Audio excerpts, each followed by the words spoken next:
Russia is only pretending to be a conservative country that respects family values. In reality, it destroys Ukrainian families, kidnaps Ukrainian children, including those who still have parents, and reprograms them, changing their identity, their way of thinking, their lifestyle, their homes. It tells us all, it doesn't matter who you are, we will break you from within and turn you into whatever we want. By depriving Ukraine of its children, Russia seeks to deprive us of our future. We must understand this problem more deeply and act decisively. You're listening to the Explain Ukraine podcast. Explain Ukraine is a podcast by UkraineWorld, an English-language media outlet about Ukraine run by Internews Ukraine. My name is Volodymyr Yermolenko. I am a Ukrainian philosopher, editor-in-chief of UkraineWorld and president of PEN Ukraine. My guest today is Kateryna Rashevska, a Ukrainian human rights lawyer and tireless fighter for the liberation of Ukrainian children. Kateryna is young and already well-known, deeply informed and passionate advocate for bringing Ukrainian kids home. When I spoke with her, I was deeply impressed by her clarity of thought and strength of feeling. She takes all this very seriously and very personally. This episode is brought to you by UkraineWorld with the support of the Askold and Dir Fund implemented by ISAR Ednannia and funded by Norway and Sweden. Before we begin, a quick reminder, you can support this podcast on Patreon. We rely on crowdfunding to keep our work going. You can also help fund our volunteer trips to frontline areas of Ukraine where we support both civilians and soldiers. Donations are welcome via PayPal. All relevant links are in the episode description. So let's begin. Kateryna Rashevska, welcome to this podcast. Thank you for having me. Thank you very much for agreeing to talk. So we are going to talk about a very difficult topic, which is children and the way how Russians are behaving themselves here in this war by deporting Ukrainian children, by reprogramming Ukrainian children. And the topic is very, very complicated, but at the same time very politicized. Do we know how many children Russians have deported? So each my interview starts with the same question about numbers and about statistics. And I should tell that Ukraine, the Yale Humanitarian Laboratory, and even Russians are right when they are voicing their numbers. Ukraine is claiming that 19,546 children were deported by Russians and as for today are identified by state agencies. The Yale Humanitarian Laboratory is talking about 35,000 children. But they are highlighting that these are not only kids who were displaced permanently, but also temporarily. As for Russians, firstly, they told that more than 730,000 Ukrainian children crossed into their country, but they were always highlighting that among these children, the majority were displaced together with their parents, like it may legitimize the fact of deportation, the coercion nature of this displacement. So Russians agree that they deported Ukrainian children. They do not, of course, they do not use this word. They use some other words. What kind of words do they use? It's like during this very famous event, thank you, Dada Yura, for saving us. So they are trying to manipulate these definitions like rescue operation or salvation, because actually it was the starting point of the full-scale invasion. They are saving kids in Donbass from all these shellings. That is why this displacement is like continuation of their salvation operation. But the fact was that they have displaced not only children from the so-called DPR and LPR, occupied Donetsk and Luhansk regions, but also from Kherson region, from Zaporizhia region, even from Kharkiv region. And of course, we should remember that deportation itself started in 2014 in the occupied Crimean Peninsula, when more than 1,000 Ukrainian children from boarding institutions were transferred to Russian families for adoption or for foster care. But okay, if they're saying that we were just saving children from the war, which is understandable, well, they start the war, they bombard cities like Mariupol, and they say, okay, we will take care of these children. but they should return them. Of course, because unreasonable delay in repatriation is a separate war crime. We are now trying to qualify these actions by proper manner, but unfortunately for the ICC, this is just continuation of the crime of deportation, so it is a separate problem. But as for the return of children, of course, according to the international humanitarian law, because, Russians who are not applying the international humanitarian law in occupation, they should, but they do not apply. They continue to insist that they evacuated children according to the IHL and according to the additional protocol first to the Geneva Conventions and to the Geneva Convention force itself. They first of all, should to transfer the list of children evacuated by them to the ICRC, to the Special Tracing Agency. Also, they should cooperate with Ukraine as a state in order to reunify families. They should establish at least National Information Bureau in order to publish information about these kids, to find their relatives, and so on and so forth. They ignored all these obligations while continuing this narrative about IHL, about best interest of children, about security issues, and so on and so forth. A clear example why Russians are manipulating with this obligation to evacuate children and the fact that security of children is not in the value for them. It is when the occupation of Alashka region started. They have displaced children from Alashka boarding institution. It's near Kherson, just for our listeners, on the other side of the Dnipro River. Yes, thank you. So these children were displaced firstly to the occupied Crimean Peninsula. Some of them were sent by the sister of Maria Lvova-Belova, this very famous children rights commissioner in the administration of Putin. So they were displaced in Panza region. Then they were returned to Skadovsk. This is also occupied Kherson region.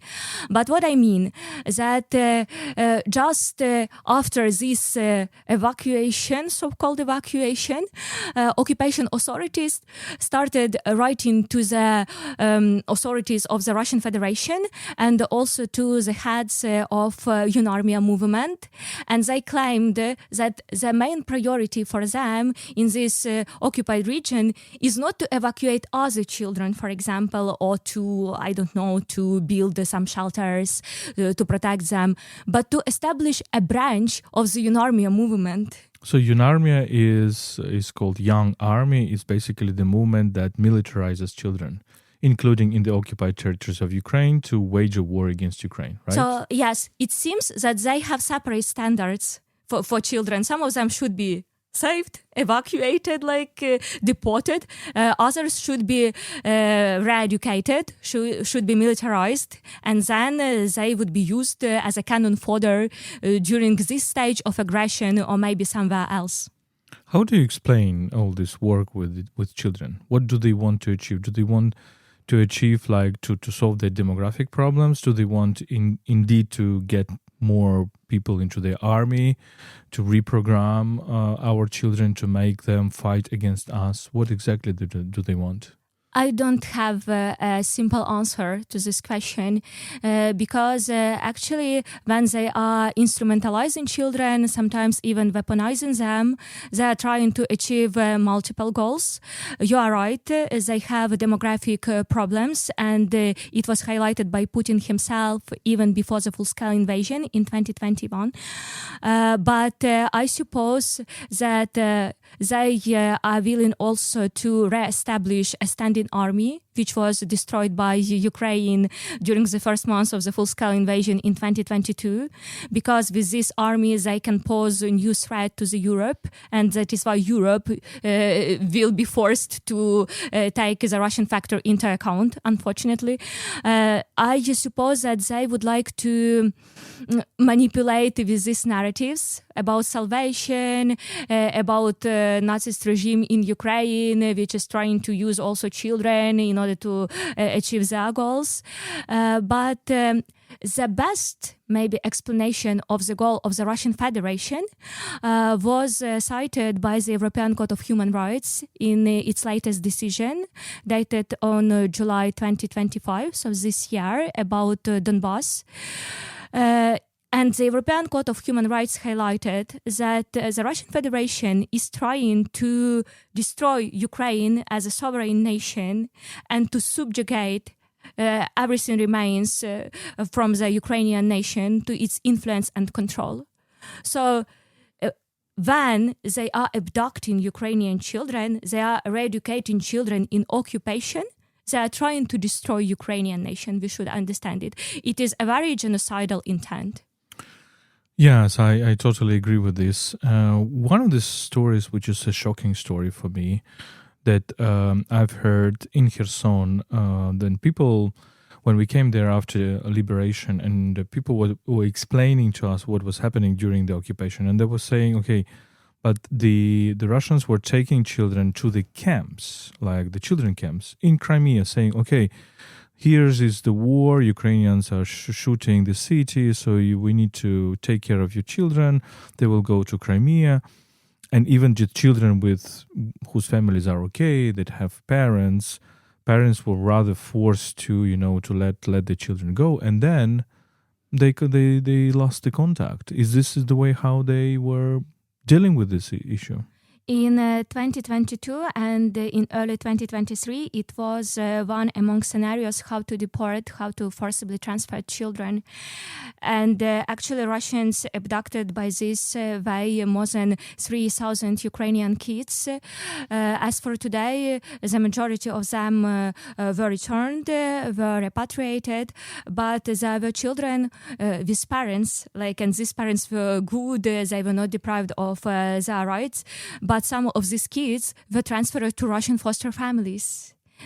Some of these kids, they are kids of Ukrainian military.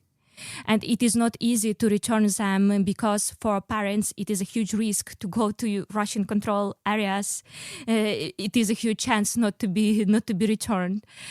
Also, Russians have changed their strategy a little bit how to use these re-education camps. In 2025, we have documented a network of 164 re-education camps in Russia, in Belarus, and in occupied territories of Ukraine, not only in occupied Crimea, but also in newly occupied territories like Berdyansk, where they opened the branch of the camp Artak with a very bad title for a child camp, Krasnaya Gvozdika. I am so sorry, I cannot translate it into English.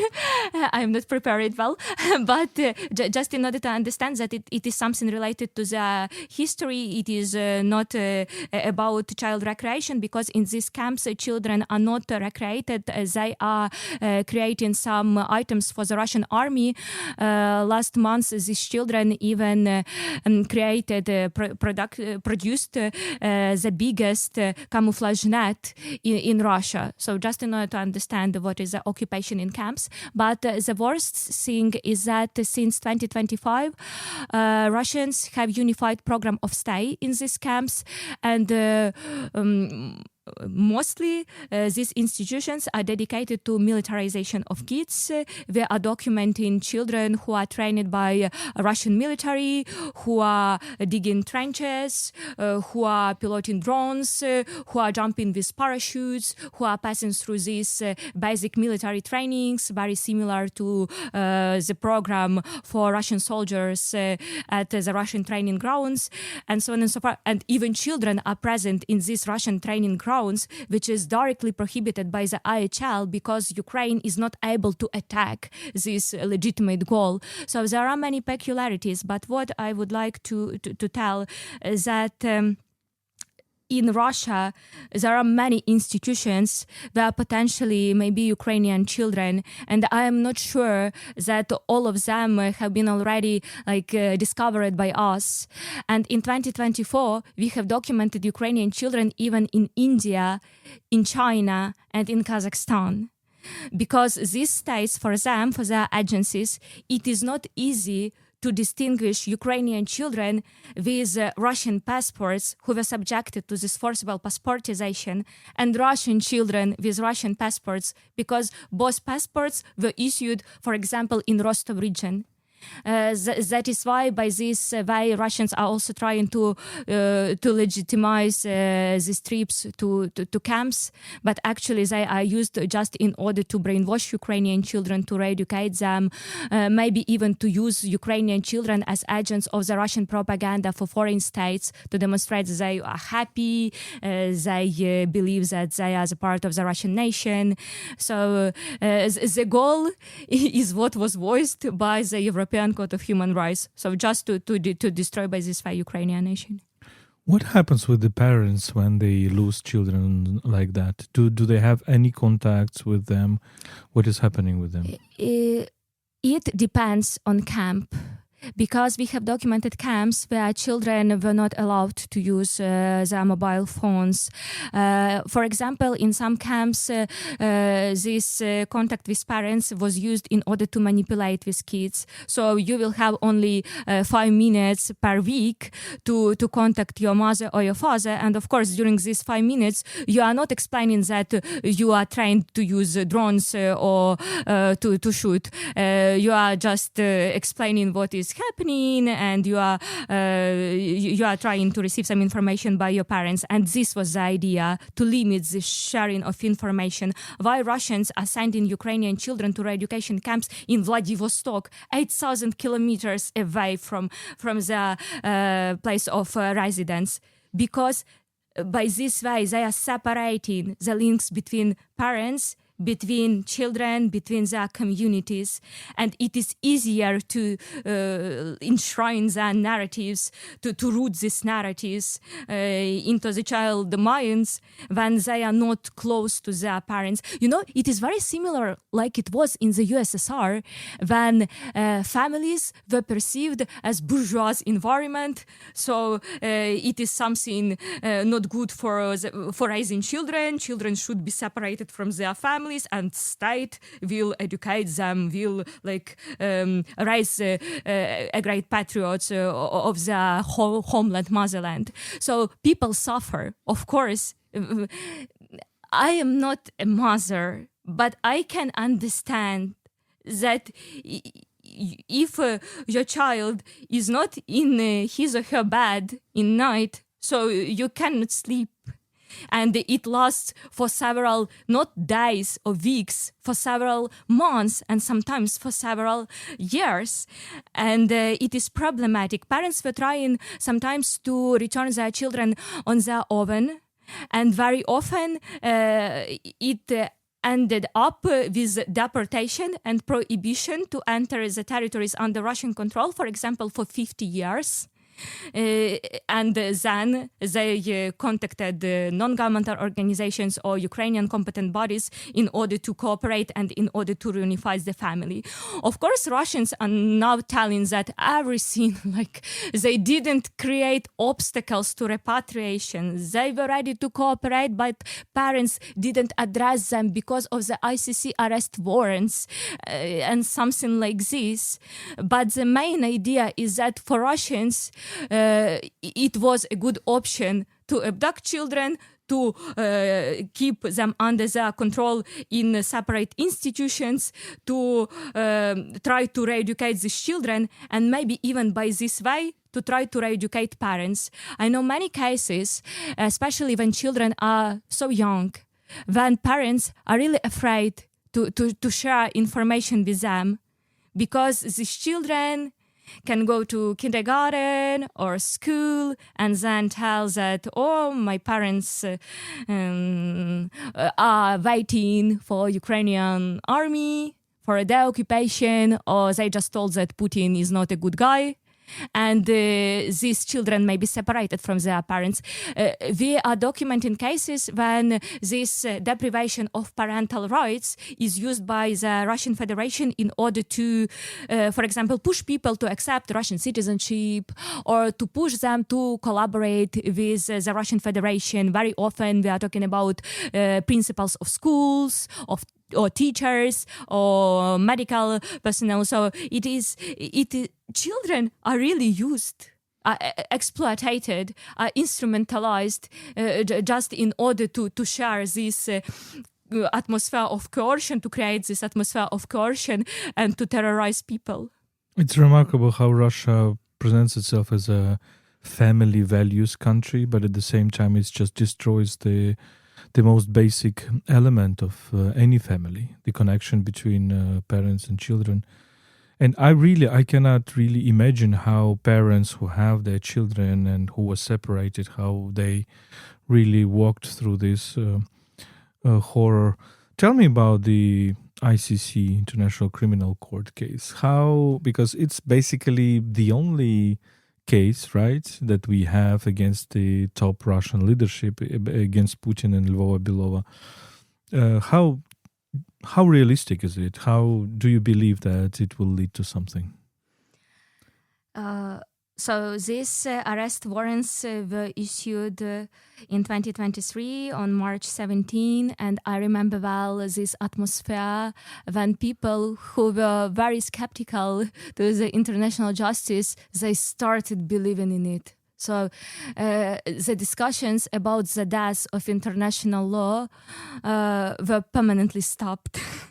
And each and everyone was persuaded that maybe tomorrow Putin would be punished in The Hague. So we should just wait.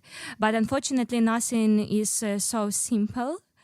And as for today, regarding the crisis, regarding all these so-called sanctions against the ICC staff imposed by the United States, also the fact that even countries who are members of the ICC, they are violating their own statute, for example, Mongolia, but not exclusively Italia, in other case. We'll see what about Hungary. It is a separate discussion about Hungary, because actually it seems that they have been preparing for this meeting with Putin since the beginning of this year, at least since April, when they firstly announced that, maybe we will leave the ICC, so we would like to finish our membership in this organization. But Hungary still has this obligation to arrest Putin when he comes, because this arrest warrant was issued when Hungary was a member state. So it is without any discussion that this obligation remains. So the ICC is in crisis. Putin is a very old man, and the likelihood of his death is mostly the same like the likelihood of the trial against him, like itself. So, frankly speaking, I am not sure that we will see Putin in The Hague. But as for Maria Lvova-Belova, the situation is not the same. Because I will not be surprised when new Russian regime, even if it is not a democratic regime, so just someone after Putin, will decide to tell that everything was organized by Maria Lvova-Belova personally. So please see these photos. She is with kids, not Putin, but just this woman, and that is why she is responsible for everything. We are ready to extradite her. You can punish her, so on and so forth. We are really ready to do it, just in order to return to this European civilization, to the Council of Europe, or something like this. So maybe with Maria Lvova-Belova, the likelihood of the process of the trial is bigger than with Putin. Also, the question is with charges themselves, because as for today, we have only deportation and forcible transfer as a war crime, but regarding the scale and this systematic nature of the deportation and forcible transfer, I would like to highlight here that the deportation is ongoing. So it has not stopped in 2022-2023. Now we still document cases when children are deported to Russia. So regarding everything, it should be qualified as a crime against humanity. And the same is with other people who, as for today, have arrest warrants against them in the ICC. Like, for example, Shoigu. Shoigu is responsible not only for the attacks against Ukrainian civic and the energy infrastructure, but also for education and militarization of Ukrainian children as inhumane treatment, as a crime against humanity, because he is a father of this UNARMIA movement. And that is why when we are trying to charge just one crimes and we are ignoring some other crimes, it seems that justice is fragmented. And if it is fragmented, so it is impunity. And when Russians go unpunished, it is the fact that their crimes would be repeated in future. What's happening in the political domain? We see a lot of politicization of this process. We see Melania Trump, who is sending letters, and then she claims that she achieves the results. What is your estimates of all this? In the letter of Melania Trump, there was no word about Ukrainian children. Not only about abducted Ukrainian children, but Ukrainian children as such. It was a very beautiful letter about peace, about child best interests, about the need to guarantee that all children will have a happy childhood, and so on and so forth. But there were no mentions about deportation, about the need to reunify families, to repatriate kids.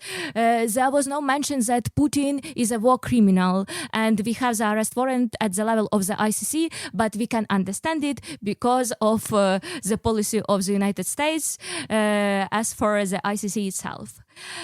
So when I saw this news about Melania Trump, who is providing her good services, according to the international law, to Ukraine and to the Russian Federation in order to reunify families. I was not surprised, but I expected more. Because first of all, we should understand that not only Ukrainian children, but also Russian children are returned by this way. It is a very similar scenario like with the mediation of Qatar and also of Vatican previously. Melania Trump is trying to do more when she insists that not only children, but also young adults should be returned because of many various obstacles. It is not mentioned by Melania herself, but we understand why these people also need to be returned. Unfortunately, now we see that both Melania Trump and also Mr. Trump, they are like echoing the narratives of the Russian Federation. I am not sure that it is intentionally just to help Putin, for example, to avoid the responsibility, but they are sharing somehow the idea that maybe the statistics is not good. It is Ukraine who should provide the list of children and not Russia, but according to the IHL, it is Russia who should do it. Also, this question of numbers, how many children, almost 20,000 or just 300, and it is not helpful. Because when we doubled the level of political support, is just like not raising but lowering, and to attract more and more countries, for example, to join the international coalition for the return of Ukrainian children, or to support non-governmental organizations who are trying to help the people to return their children, it becomes a very hard task. Actually, I am not sure that in cases where Melania Trump was a mediator, it was really needed. I am so sorry for this. But we are talking about cases when children have parents, these parents are not military, they were able to go to Russia and to bring their children back to Ukraine. Some children, they were not deported or forcibly transferred, they were just in occupation, and I totally support the idea that these children should be returned. But we just can't be today and not think about tomorrow. I understand that the repatriation of children is our high priority, the first priority. But if we can lose the case in the ICC, but if we can provide Putin with the opportunity to avoid the responsibility by just gaining some political benefits for ourselves, so maybe it is about instrumentalization of children and not about some humanitarian assistance. I don't know the answer to this question. It can be, and I think this issue can be one of the parts of this peace plan that basically is legitimization of the occupation. So we will see, of course. Tell me about your work, because a lot of what is happening around this field is done by human rights organizations, civic activists like yourself. Is it difficult to talk about this? Because I hear also maybe very instrumentalized some echo that, okay, we should always talk about children. We should always talk about children when we talk about Ukraine. And I think it is also can be instrumentalization on our part. But people like say, okay, if you cannot talk about politics and Russian occupation and Russian colonization, we should talk about children because everybody will understand this topic. Do you agree with this? So, can I just briefly jump into this peace plan and legitimization of occupation, because it should be mentioned today here that children who were deported were expected to be returned before any peace agreement. And it was voiced by the United States representatives that we can use this repatriation of abducted children as some sort of confidence-building measure.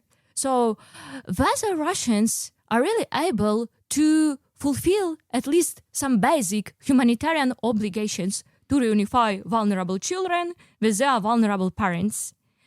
And what we see that when Ukrainians have transferred to the Russian Federation this list of 339 children in Istanbul this summer, during several months, Russians were able to return only 5 from this list. So it seems, if we are comparing with any possible peace agreement, that Russians fulfilled only preamble to this agreement and not provisions themselves. So if it was a confident building measure, it failed totally. But as for any possible peace agreement, we should understand that it is not only about abducted children. And in the context of repatriation, we should speak not only about children, but also adults, Ukrainian civilian detainees, also prisoners of war, because this article on repatriation is related not only to children, but also to adults. And we should guarantee that it is respected. But in any agreement, the rights of children who remain under Russian control in occupation should be clearly prescribed. Because I have already mentioned, Russians are not applying the IHL in occupation. It means that they are imposing their legislation, their culture, their identity on our kids, and we are losing them. So in this peace agreement, we should have the right to education in Ukrainian schools, at least online, the right to preserve your identity without any coercion from Russian FSB agents and other bodies. Also, we should have clear provisions about operation of humanitarian corridors, and so on and so forth. I didn't hear something about this vision of peace agreement this humanitarian part related to the occupation. Because Russians closed Ukrainian schools on the occupied territories, right? Most of them. And because they banned Ukrainian online schools, and people, in order to visit Ukrainian schools, sometimes should go to another village just in order not to be under monitoring of the Russian FSB agents and not to be deprived of their rights because they sent kids to Nazi school. And this is the truth, the true life in occupation. Occupation is not a peace. Occupation is a continuation of an armed conflict. But we will continue with my work. Okay.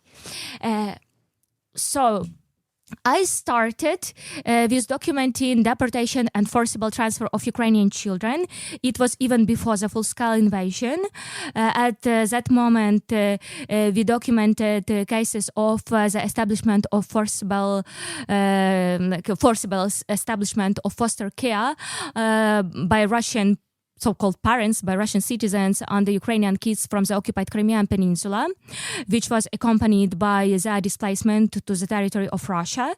Then, after the beginning of the full-scale invasion, or even several days before, it is now not easy to restore the chain of the events. But I remember well when even in my Instagram I saw this video from the so-called DPR and LPR with orphans from boarding institutions sent by buses to Rostov region and to other regions of the Russian Federation under this guise of evacuation. Yes, this DPR and LPR is occupied, Russian-occupied parts of Donetsk and Luhansk Oblast, and indeed there was huge, these buses deporting lots of people, including children, before Russia full-scale invasion. And here it should be noted that on February 18, when this process of the so-called evacuation started, these republics were not recognized even by Putin and by Russia. So there was no legal basis even according to the Russian legislation. I'm not talking about the international law. That is why Russians understand that it would not be very easy to claim that it was something legitimate and legal. Then it became clear that deportation and forcible transfer of children is not the goal itself. So these processes were accompanied by numerous war crimes, crimes against humanity, violations of the rights of the child, and we started documenting them. We prepared and submitted 4 communications to the International Criminal Court related to the different aspects to different war crimes and crimes against humanity. We still cooperate very closely with court and its investigators. We also prepared and still prepare, even today, sanction proposals against individuals who are involved in the commission of these war crimes because sanctions may be efficient, at least at the lowest and middle level of Russian officials. Of course, for Maria Lvova-Belova, Putin, Pushelin, Eleonora Fedorenko, her counselor, it is nothing because they are not independent in elaborating this policy.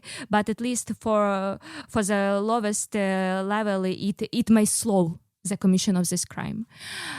Also, I am involved in the process of repatriation of children, but not at the moment of elaboration of the plan of the rescue operation, but when children are crossing the border to Ukraine, in order to reintegrate them, to provide them with this psychosocial support, we should also guarantee that these children have right to the legal aid. And that is why we are working with them, interviewing them, and preparing submissions, individual complaints to the United Nations treaty bodies.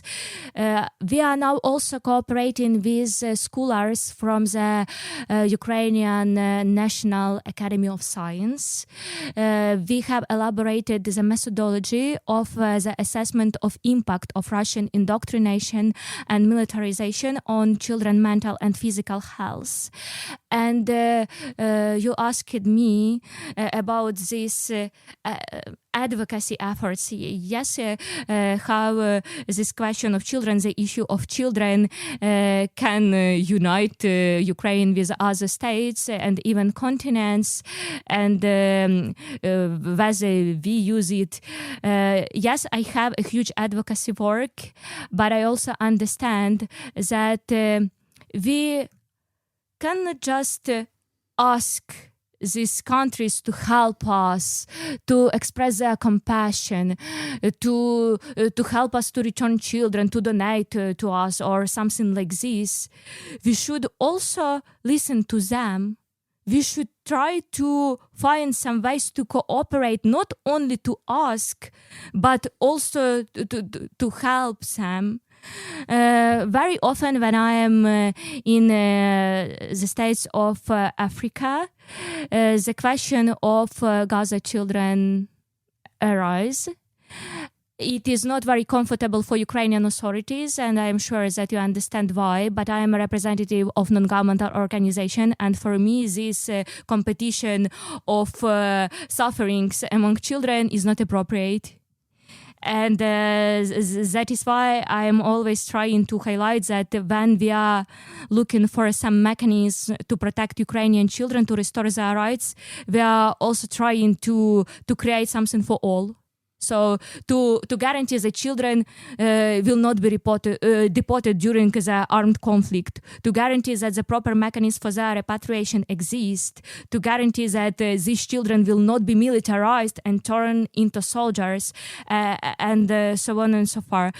In many states of our world, we call them the countries of Global South, which is really strange, but in Latin American states, for me, it is always about sharing experience and to try to adapt the experience to Ukrainian context. For example, they were great to establish these DNA registers, to reunify families when kids were abducted by regimes in Argentina or Chile, were separated with their mothers and their grandmothers, were trying to return them, to reunify the family, and then the DNA register worked. And now in Ukraine we have also our DNA register.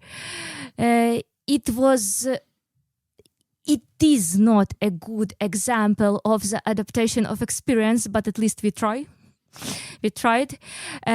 So the question of children can unite people and can help us to have the solidarity from other countries, but we cannot go to the African states with the same narratives and with the same recommendations and with the same requests as to the United States or to the countries of the European Union, because we will be perceived as people who are just trying to gain some space, even to maybe to abuse this space, when previously African states were able to advocate for the protection of their children. Yes, it's a very complicated topic, and indeed, I agree with you that we need to be very careful about the feelings of others, the feelings of other cultures, and the feelings of other countries. But it's amazing how much you achieve and how much work you are doing. So I would like to thank you for your work, and thank you for this conversation. Thank you. This was a podcast explaining Ukraine by UkraineWorld, an English language media outlet about Ukraine. My name is Volodymyr Yermolenko. I'm a Ukrainian philosopher, editor-in-chief of UkraineWorld, and president of PEN Ukraine. My guest today was Kateryna Rashevska, a Ukrainian human rights lawyer and a tireless fighter for the liberation of Ukrainian children. This episode is brought to you by UkraineWorld with the support of the Askold and Dir Fund, implemented by ISAR Ednannia and funded by Norway and Sweden. Let me remind you that you can support UkraineWorld on Patreon. We rely on crowdfunding to keep our work going. You can also help fund our volunteer trips to frontline areas of Ukraine, where we support both civilians and soldiers. All relevant links are in the episode description. Thank you for listening. Stay with us and stand with Ukraine.